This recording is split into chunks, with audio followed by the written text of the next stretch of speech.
کے دل سے واقف ہوتے ہیں، اس کی نیت سے واقف ہوتے ہیں کہ وہی بندہ جو اسلام کی مخالفت میں آگے آگے اور پیش پیش نظر آتا ہے، لیکن جب اللہ اس کو اسلام کی دولت عطا فرما دیتے ہیں تو وہ بندہ جو کل تک اسلام کا دشمن تھا، مسلمانوں کا دشمن تھا، جب اللہ نے اسلام کی توفیق عطا فرمائی تو وہ اسلام کا محافظ بن جاتا ہے۔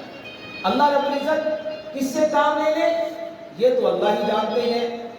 میرے محترم بھائیوں، دوستوں، بزرگوں، اللہ رب العزت نے قرآن کی حفاظت کا ذمہ اپنے ذمے تو لیا، لیکن ذریعہ کس کس کو بنایا؟ میں بہت دور نہیں جاتا، سن 1800 کی بات کرتا ہوں۔ اس دور میں جب انگریز انقلاب آیا تو انہوں نے ایک پلان اور منصوبہ بنایا۔ یہ بات بڑی قابل غور ہے کہ اللہ نے کیسے اپنے قرآن کی حفاظت فرمائی۔ ہر دور میں باطل آیا، ان الباطل کان زہوقا وجاء الحق وزاق الباطل ان الباطل کان زہوقا۔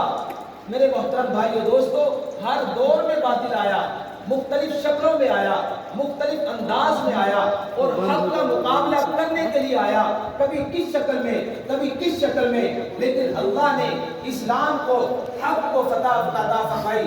حق ہر دور میں غالب رہا، حق ہر دور میں پنپتا رہا، حق ہر دور میں جو ہے چلتا رہا، پھلتا پھولتا رہا۔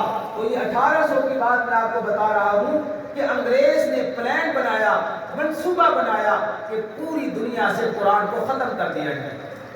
اس کے لیے بیٹھ کر سوچی سمجھی سازش کی گئی، اور یہ میں اپنی طرف سے نہیں کہہ رہا، حضرت مولانا پیر ذوالفقار احمد نقشبندی رحمۃ اللہ علیہ کے بیانات سے یہ بات ثابت ہے، ان کی کتابوں میں بھی لکھا ہوا ہے کہ اس دور میں انگریز نے سارے علاقوں میں اعلانات کروا دیے کہ جس گھر میں قرآن ملا اس گھر کے تمام افراد کو پھانسی لٹکا دیا جائے گا۔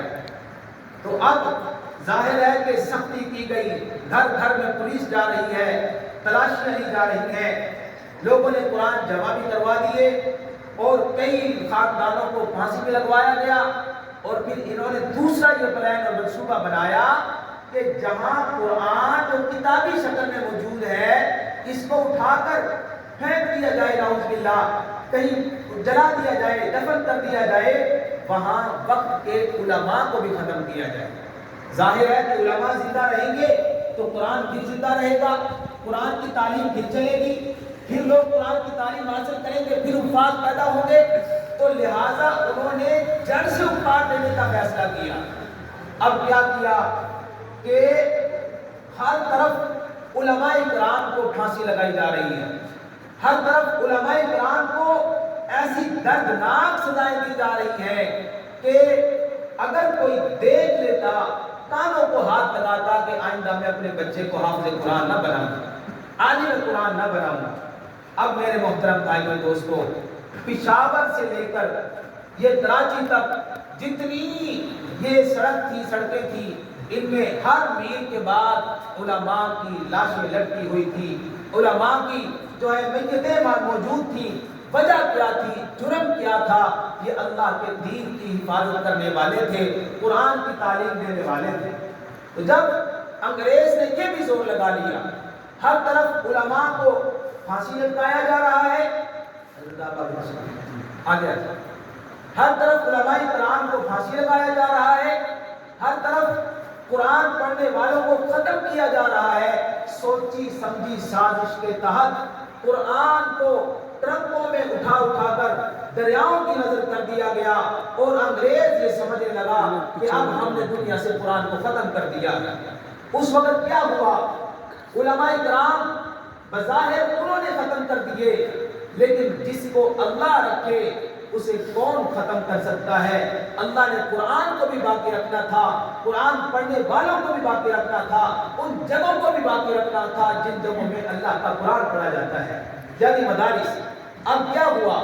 علماء کرام نے بیس بدل لیا، حلیہ بدل لیا۔ ظاہر ہے اس داڑھی سے ان کو چڑ تھی، انگریز کو اس داڑھی سے چڑ تھی کہ جو داڑھی والا پگڑی والا ہوگا اسے پھانسی لگا دیا جائے گا۔ اب علماء کرام نے بیٹھ کر سوچا کیسے ہم دین کو زندہ رکھ سکتے ہیں، کیسے ہم اسلاف کی روایات کو، کوئی جو ہے کسان کی شکل میں اختیار کر گیا،